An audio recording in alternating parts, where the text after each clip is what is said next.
People pray for healing, for forgiveness, for answers, for signs. Some pray to a god, some pray to the universe. Some don't call it prayer at all, but they still do it. So here's the question. Why does prayer actually work for so many people, across every culture, belief system, and even in complete silence? Today we're breaking the myth open.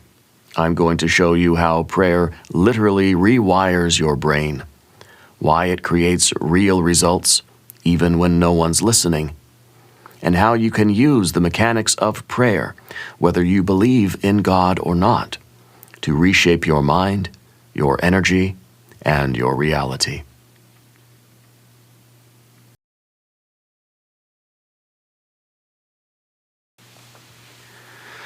Hi, I'm Paul, and this is Tarot Logic, an analytical approach to intuitive reading. Let's start with the myth.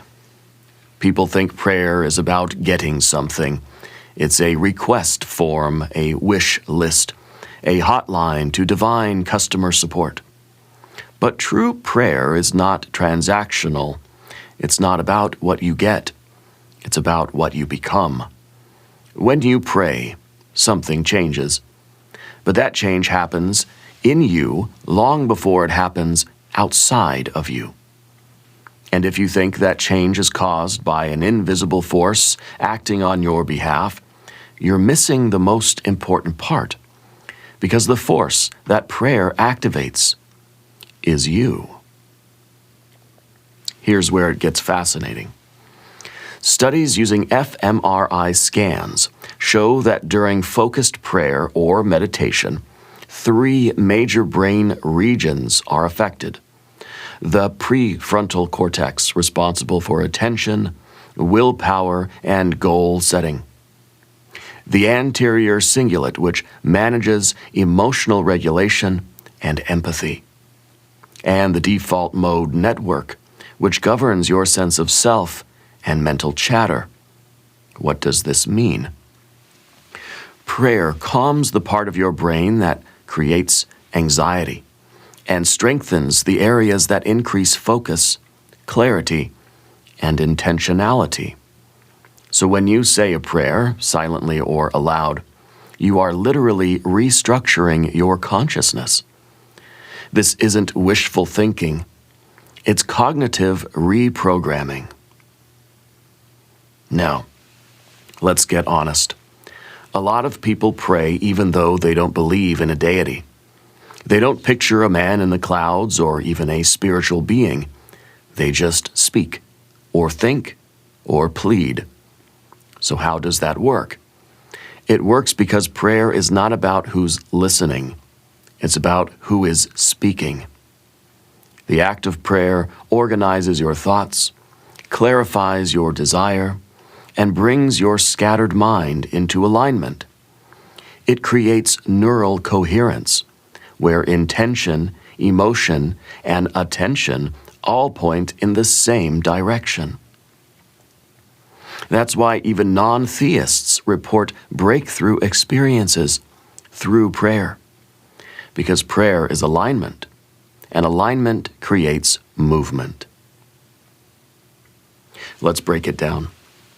What most people call manifestation, what mystics call magic, what religions call prayer, are all different masks for the same operation. You focus the mind, you speak the will, you enter a trance of attention, you hold a vision until it feels real. And in doing so, you shift your perception, your behavior, and your energy field.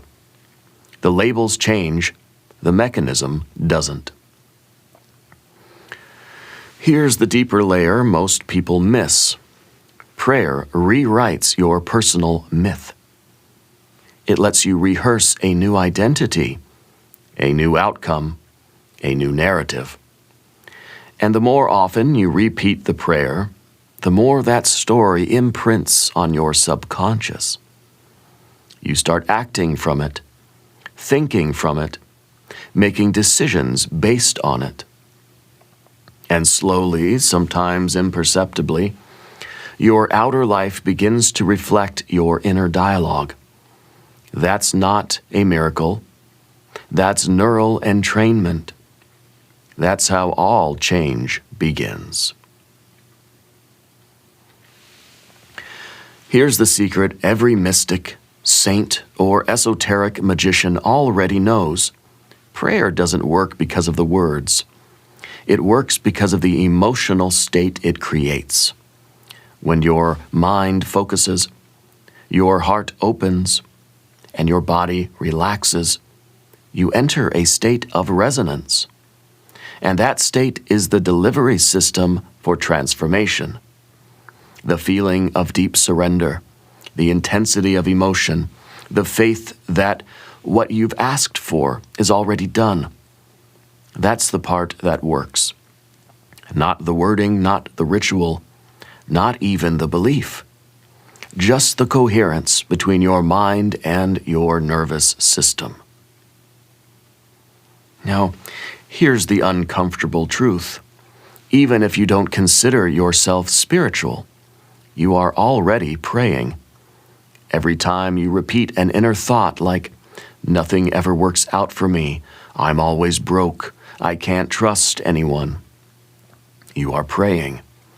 You are reinforcing a narrative. You are charging a belief with emotion and repetition. And over time, that belief becomes your reality. So the real question is not, does prayer work? The real question is, what are you praying for every day without realizing it? So if you want to pray intentionally, drop the dogma. Forget what you were taught. Here's how to pray.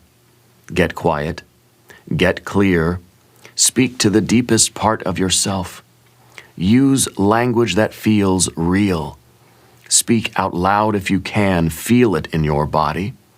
And then listen. Let the silence respond. Let the emotion anchor the message. Then live as though the prayer has already been heard, because it has, by you. Prayer isn't about pleasing a deity. It's about creating alignment. When you pray with clarity and emotion, you become more focused, more resilient, and more aware. You rewire your mind. You reshape your story. You shift your life. That's not magic. That's the science of sacred speech. Prayer works, just not for the reason you think.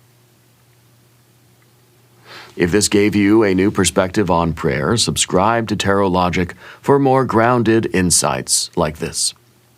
And comment below, what's a prayer you've been repeating without realizing it? Until next time, read with clarity, read with structure, and always read with logic.